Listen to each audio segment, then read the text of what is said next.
ایمان کے ساتھ جدید علوم نوجوانوں میں آسمانوں سے بلند ارادے، پہاڑوں سی ہمت، باز کی نظر، چیتے کا جگر اور شیر کی دھاڑ پیدا کر رہے ہیں۔ یہ زمین میں دریاؤں کی طرح مڑنا اور فضاؤں میں شاہین کی طرح اڑنا بھی سیکھ رہے ہیں۔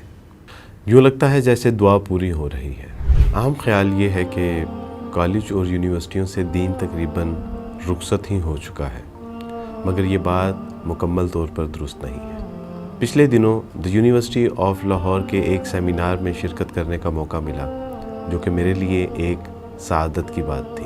میری آمد پر نہایت پرتپاک انداز میں استقبال کیا گیا۔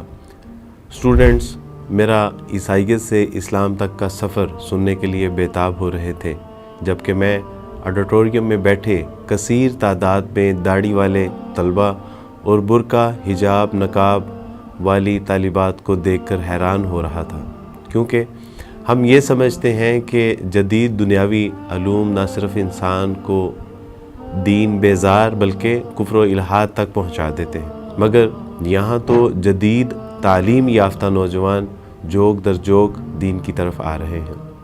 بہرحال یہ سب دیکھ کر خوشی ہوئی کہ ابھی ہماری یونیورسٹیز خیر سے خالی نہیں ہوئی۔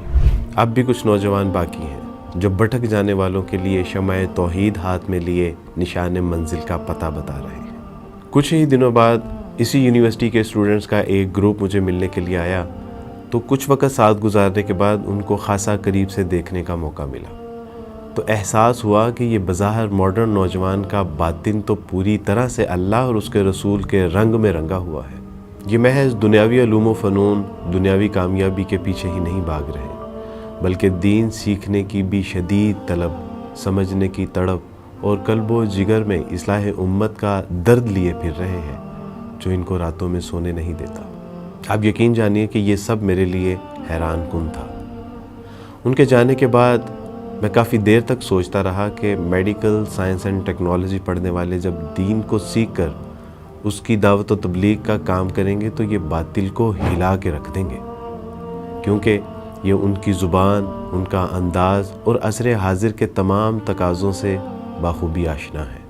ایمان کے ساتھ جدید علوم نوجوانوں میں آسمانوں سے بلند ارادے، پہاڑوں سی ہمت، باز کی نظر، چیتے کا جگر اور شیر کی دھاڑ پیدا کر رہے ہیں۔ یہ زمین میں دریاؤں کی طرح مڑنا اور فضاؤں میں شاہین کی طرح اڑنا بھی سیکھ رہے ہیں۔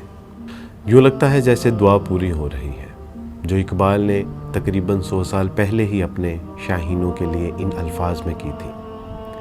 جوانوں کو سوز جگر بخش دے، میرا عشق میری نظر بخش دے، جگر سے وہی تیر پھر پار کر، تمنا کو سینوں میں بیدار کر، تڑپنے پھڑکنے کی توفیق دے، دل مرتضیٰ سوز صدیق دے، خرد کو غلامی سے آزاد کر، جوانوں کو پیروں کا استاد کر۔